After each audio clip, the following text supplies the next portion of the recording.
Retired Police Sergeant Eric Weaver was hospitalized multiple times in his 20-plus year career for suicidal thoughts and attempts on his own life. He's been using that trauma to help thousands of others cope with serving in law enforcement. Now he's the focus of this week's First Responder Spotlight with Christian Garzone. So many officers walking around there have severe trauma. They're afraid to go talk to anybody. For years, Sergeant Eric Weaver served the Rochester Police Department.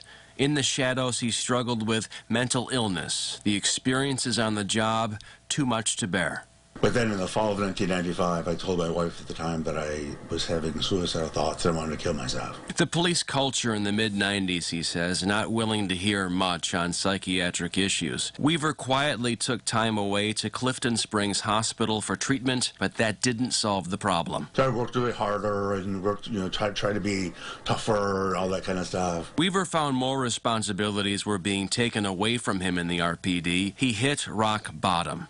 One night, he isolated himself in a locker room in the public safety building, wanting to take his life alone so no one would have to witness the act. He took out his gun. And all of a sudden, I heard some water in the locker room, in the bathroom. That running water, a sink that came on, no one in sight.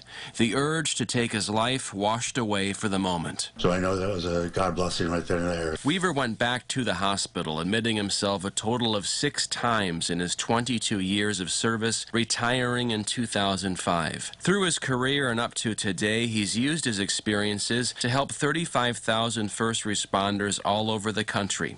His new book, Overcoming the Darkness, teaches others how to rise above. Recovery is possible. People do get better.